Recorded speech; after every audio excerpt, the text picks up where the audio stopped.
چلیے بسم اللہ الرحمن الرحیم۔ سورہ بقرہ ہماری صورت چل رہی تھی اور سورہ بقرہ کے اوپر یہ بھی بات آئی تھی کہ سورہ بقرہ مدنی ہے، مدینہ میں نازل ہوئی اور کیا ہوا؟ سورہ بقرہ مدنی ہے اور ہجرت مدینہ طیبہ کے بعد نازل ہوئی، ٹھیک ہے۔ اور سورہ مطففین کے بعد سورہ بقرہ کا نزول ہوا۔ سورہ مطففین کون سے پارے میں ہے؟ 30ویں پارے میں ہے، ویل للمطففین۔ اس کے بعد سورہ بقرہ اتری ہے اور سورہ بقرہ پورے قرآن میں سب سے بڑی سورت مانی جاتی ہے اور ہے بھی۔ اور اب اس کو سورہ بقرہ میں کتنے موضوع ہیں؟ موضوع کہتے ہیں ٹاپک کو، سبجیکٹ کو، کہ سورہ بقرہ میں کتنے موضوع ہیں، ٹھیک ہے۔ اور سورہ بقرہ کن کن چیزوں سے بھری پڑی ہے، سورہ بقرہ کے فضائل کیا ہیں، اور سورہ بقرہ میں کون سی آیت ایسی ہے جو سارے آیتوں میں جامع ترین ہے، ٹھیک ہے۔ یہ سب ہم دیکھتے ہیں۔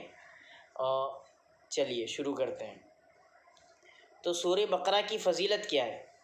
ٹھیک ہے، یہ قرآن کریم کی سب سے بڑی سورت اور بہت سے احکام پر مشتمل یہ سورت اتری ہے۔ رسول اللہ صلی اللہ علیہ وسلم نے فرمایا کہ سورہ بقرہ کو پڑھا کرو کیونکہ اس کا پڑھنا برکت ہے اور اس کا چھوڑنا حسرت اور بد نصیبی ہے اور اہل باطل اس پر قابو نہیں پا سکتے۔ اور قرطبی میں حضرت معاویہ رضی اللہ عنہ کی روایت ہے کہ اس جگہ اہل باطل سے مراد، یعنی اب میں نے آپ کے سامنے کہا نا اہل باطل، اس سے مراد جادوگر ہیں۔ مراد یہ ہے کہ اس سورت کے پڑھنے والے پر کسی جادو کا اثر نہیں چلے گا۔ تو پتہ کیا چلا، جو بندہ سورہ بقرہ پڑھتے رہتا ہے تو وہ بہت سے برکات حاصل کرتا ہے، اور جو نہیں پڑھتا وہ افسوس میں رہ جاتا ہے اور بد نصیب ہے۔ اور اگر جو سورہ بقرہ پڑھتا ہے تو اس پر جادوگروں کا جادو اثر نہیں کرتا۔